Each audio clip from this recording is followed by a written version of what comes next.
Hola, bienvenidas, bienvenidos al resumen semanal de noticias que inicia con estos adelantos. El Fondo Monetario Internacional, el Banco Mundial y la Organización Mundial de la Salud proponen un plan de vacunación mundial contra el coronavirus. El desempleo en América Latina se pronostica en 11,1% para el año 2021, según la Organización Internacional del Trabajo. La Organización de Naciones Unidas advierte que los próximos 10 años son vitales para salvar el planeta. UNICEF revela que en Haití la malnutrición infantil aguda grave se multiplicará más de 2 veces este año.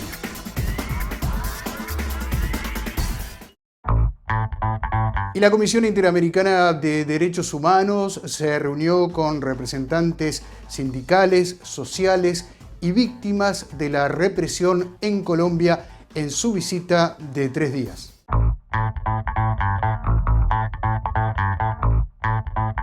Representantes de la Comisión Interamericana de Derechos Humanos mantuvieron varios encuentros con representantes de organizaciones de la sociedad civil, colectivos, agrupaciones, sindicatos y otros representantes de sectores afectados por las protestas.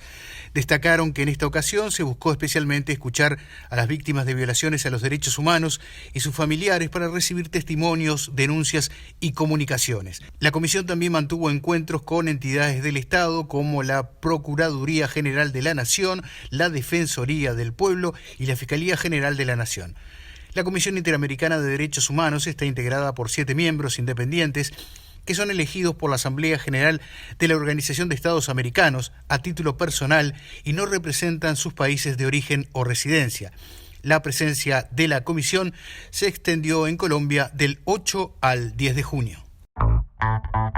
El Fondo Monetario Internacional, la Organización Mundial de la Salud y el Banco Mundial, entre otros, proponen un plan de vacunación masiva para terminar con el coronavirus a nivel mundial.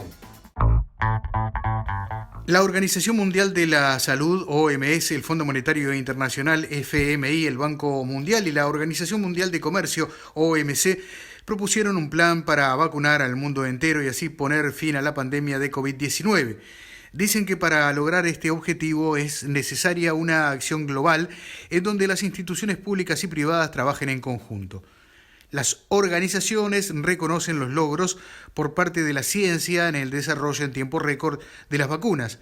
No obstante, advierten que la brecha para el acceso de las dosis es cada vez más grande entre los países ricos y pobres.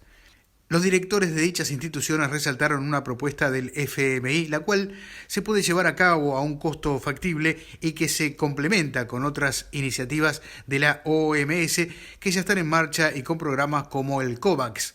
Con un presupuesto estimado de $50.000 millones, la pandemia en los países en vías de desarrollo terminaría rápidamente. Además, se reducirían los contagios y las muertes, se aceleraría la recuperación económica y se generaría unos $9 billones en producción mundial para 2025. Todos ganamos. También, debido a los inestimables beneficios para la salud y la vida de las personas, alrededor del 60% de los beneficios se destinarían a los mercados emergentes y las economías en desarrollo, y el 40% restante beneficiaría al mundo desarrollado, señalaron los líderes de esas organizaciones. El desempleo para América Latina se pronostica en un 11,1%, de acuerdo a un informe de la Organización Internacional del Trabajo. La Organización Internacional del Trabajo emitió un informe según el cual 28 millones de latinoamericanos se encuentran en situación de pobreza laboral debido a la pandemia, para una tasa de desempleo global estimada en un 11,1% en la región para el año 2021. En 2020, 5 millones de personas cayeron en la pobreza laboral como resultado del COVID-19, informó la Organización Internacional del Trabajo. Así, casi 30 millones de latinoamericanos, de los cuales 9 se encuentran en extrema pobreza, tienen un trabajo pero no ganan lo suficiente para permanecer con sus familias por encima de la línea de pobreza. América Latina y el Caribe experimentaron la caída más pronunciada en el número de horas de trabajo durante 2020, cuando se habría perdido el equivalente a más de 30 millones de puestos de trabajo, tanto por salidas de la fuerza laboral como por reducción de horas trabajadas. El informe también señaló que, si bien en el primer semestre de 2021 la región ha experimentado una sólida recuperación en la que el porcentaje de horas de trabajo perdidas se ha reducido del 30% al 11%, América Latina sigue siendo la región más afectada en el mundo hoy. Y el desempleo en los Estados Unidos baja del 6% desde el inicio de la pandemia.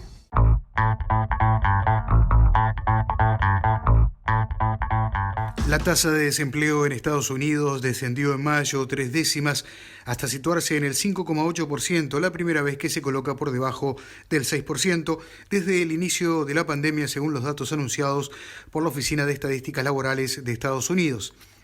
Tras conocerse este dato, el presidente estadounidense Joe Biden aseguró en un discurso que se trata de un progreso histórico para Estados Unidos.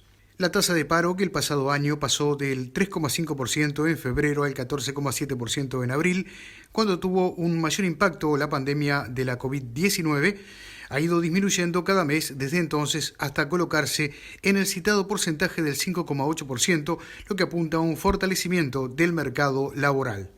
Además, en el quinto mes del año, la economía estadounidense generó 559.000 puestos de trabajo, más del doble que el mes anterior, y uno de los datos de creación de empleo más altos desde agosto del año pasado en Estados Unidos.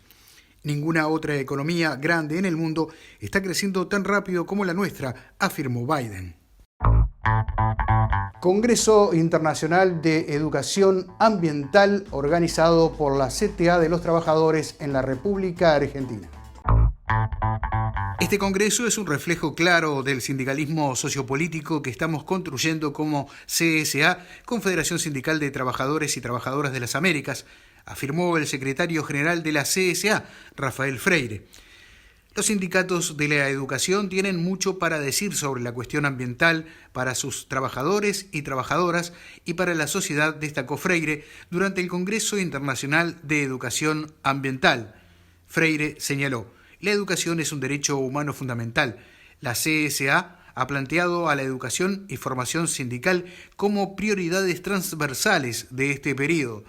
La formación política sindical debe responder a las necesidades de toda la clase trabajadora, avanzar hacia la construcción de sujetos políticos y, al incorporar la dimensión ambiental, constituir una educación popular ambiental por y para la clase trabajadora, construida conjuntamente con organizaciones y movimientos sociales aliados, destacó el secretario general de la Confederación Sindical de las Américas. Y la Organización de Naciones Unidas advierte que los próximos 10 años serán cruciales para salvar al planeta.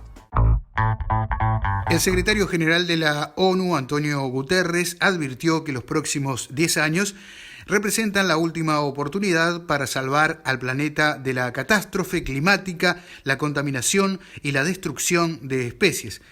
El planeta está llegando rápidamente a extremos irreversibles.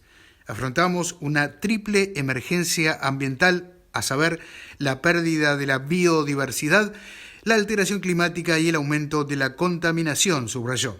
Guterres, en un mensaje de cara al Día Mundial del Medio Ambiente que se celebró la semana pasada, dijo que la ciencia nos dice que los próximos 10 años son nuestra última oportunidad para evitar una catástrofe climática, revertir la mortífera marea de contaminación y poner fin a la pérdida de especies, apuntó el diplomático portugués. Según el jefe de Naciones Unidas, la humanidad lleva demasiado tiempo talando los bosques del planeta, contaminando sus ríos y océanos y arando sus pastizales hasta hacer que caigan en el olvido. Y después de una muy reñida segunda vuelta, Pedro Castillo se ha transformado en el nuevo presidente de Perú.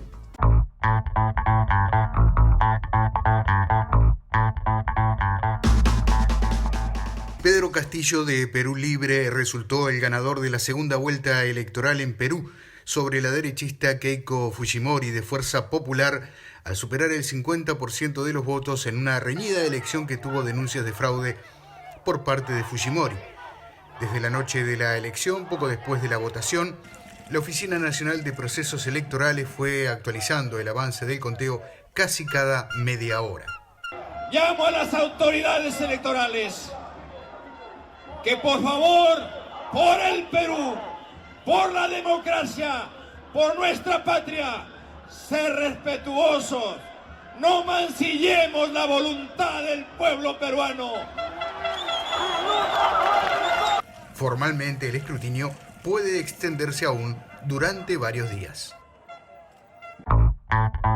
Y se conoció esta semana que Argentina producirá en ese país la vacuna rusa Sputnik V.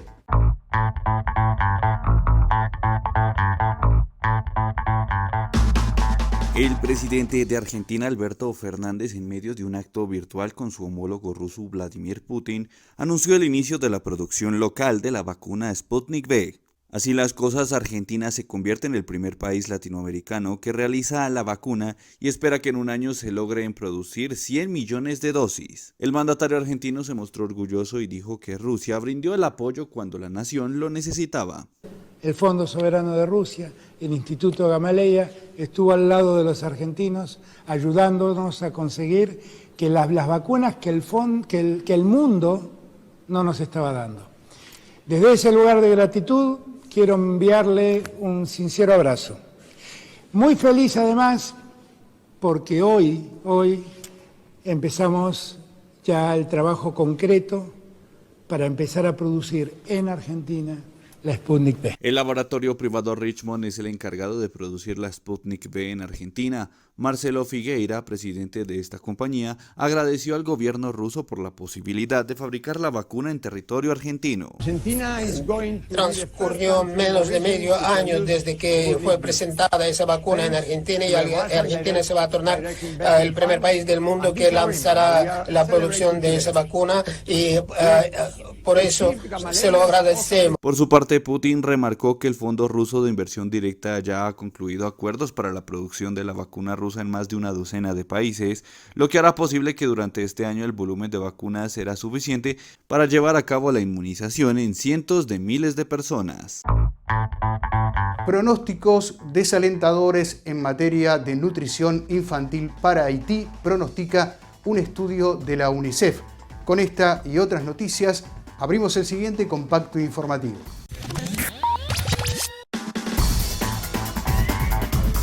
Un reporte de UNICEF publicado el lunes revela pronósticos desalentadores para Haití, donde se espera que la malnutrición infantil aguda grave se multiplique más de 2 veces este año en la empobrecida nación debido a la pandemia.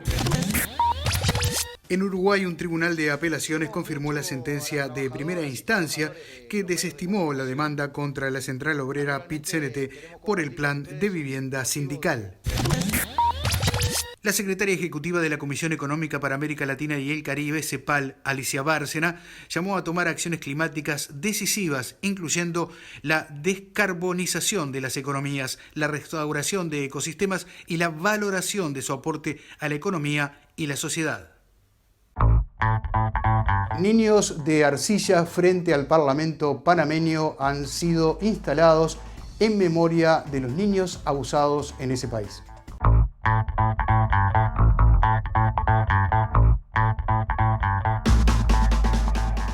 Manifestación artística en Panamá. 2 estatuas de arcilla, simulando a niños desafiantes, fueron instaladas frente a la sede del Parlamento en honor a las víctimas de abusos sexuales a menores en albergues, un escándalo que estalló en febrero pasado tras la difusión de un informe parlamentario. Jordana Fasano participó en la manifestación. Por todos los casos de abusos y violencia, estamos aquí para acompañarlos en su dolor y en su sufrimiento y ser para ellos una luz de esperanza. Las 2 estatuas, alzadas sobre una plataforma de madera con ruedas, fueron arrastradas con unas extensas cuerdas por un grupo de manifestantes de luto a lo largo de una de las principales arterias de Ciudad de Panamá, hasta llegar a la sede de la Asamblea Nacional, donde permanecerán por un tiempo indefinido. el colectivo tiene muchos artistas, han creado esta idea de generar conciencia por medio del arte. Y por eso tenemos aquí la representación de una niña y de un niño, que representan a cada uno de esos casos de abusos que tenemos en el país. El escándalo de los albergues estalló en febrero pasado, cuando una subcomisión parlamentaria presentó un informe que detalla que desde 2015 decenas de menores fueron abusados sexualmente y maltratados física y psicológicamente en al menos 14 de estas casas de acogida que están bajo la supervisión del Estado.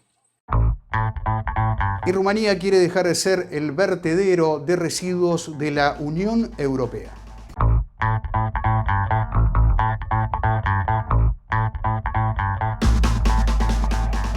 En la última semana, las autoridades rumanas han intervenido en localidades como esta, miles de toneladas de piezas de coche, televisores y otros residuos tóxicos que estaban a punto de ser quemados al aire libre para conservar el metal y eliminar el resto. Y es que desde que China renunciara en 2018 a importar residuos generados en el extranjero, Rumanía y Bulgaria se han convertido, junto a Turquía, en destinos habituales de los residuos que se generan en los países ricos de la Unión Europea. Los traficantes de basura ofrecen a las empresas librarse de los desechos por menos dinero del que pagarían por depositarlos en plantas de reciclaje de sus países.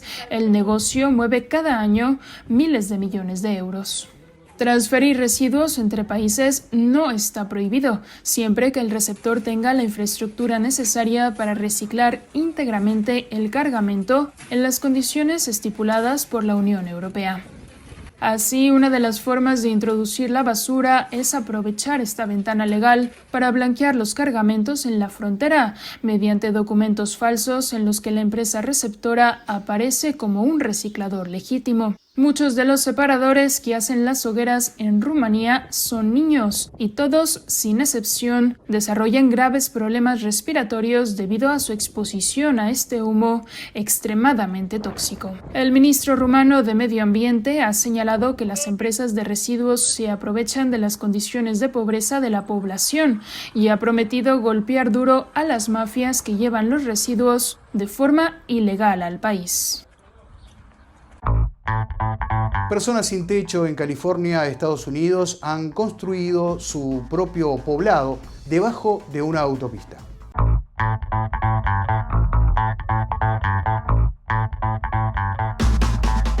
Bajo esta autopista de Oakland, un grupo de personas sin hogar ha construido su propio poblado. Sin embargo, la comunidad, formada por pequeñas construcciones, vive bajo la amenaza de desahucio, ya que se ha alzado sin permiso en terrenos del Departamento de Transporte de California. En ella viven personas como Katie, víctima de violencia de género y en la calle desde hace 6 años. Aquí dice sentirse segura e incluso reconoce que le aumenta la autoestima. Las estimaciones más recientes calculan que en Estados Unidos viven más de 500.000 de personas que se encuentran sin hogar, un problema nacional que se manifiesta de forma especialmente cruda en regiones tan acaudaladas como el área de la Bahía de San Francisco, con una de las mayores rentas per cápita del país.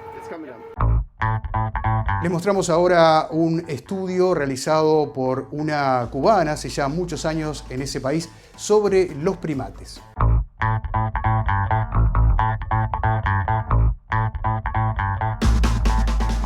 Cuba albergó la reserva de monos cautivos más grande del mundo durante la primera mitad del siglo XX, gracias a la filántropa Rosalía Abreu, cuya colección de primates derivó en el estudio antropológico más importante realizado hasta entonces y le costó a ella la fama de excéntrica. Abreu, una Jane Goodall cubana, cuya historia es poca conocida fuera de la isla, llegó a tener bajo su cuidado a más de 200 primates de 40 especies y otros animales traídos de diferentes latitudes como loros, papagayos, pavos reales, un tigre y un oso pardo, explicó la experta Tania Barquín. Nos encontramos en la finca de los monos, Palacio Tecnológico. Nuestra benefactora fue Rosalía Abreu, que fue la dueña de este lugar, el primer zoológico en Cuba. Expertos de Cuba y el mundo venían a conocer de primera mano la excentricidad de la cubana, entre ellos el estadounidense Robert Yerkes, pionero en el estudio del comportamiento social de los primates. Fue Yerkes de la prestigiosa Universidad de Yale quien en 1924 aseguró que Rosalía Abreu había realizado el experimento antropológico más grande jamás realizado. Aquí se dio el primer orangután en cautiverio, que lo logró ella. Impresionado por esos avances, el profesor estadounidense publicó en 1925 el libro Almost Human, dedicado a Rosalía Abreu, y creó el Laboratorio de Biología de Primates de la Universidad de Yale, así como el Centro de Cría y Experimentación de Antropoides en Florida, Estados Unidos. Aunque el Palacio Tecnológico está cerrado al público por la pandemia de la COVID-19, sus 101 trabajadores realizan labores de mantenimiento del espacioso lugar, que incluye jardines, salas destinadas a los juegos electrónicos, restaurantes y otras instalaciones. Soy José Sena, desde la sede continental de la CSA en Montevideo, Uruguay. Gracias por acompañarnos.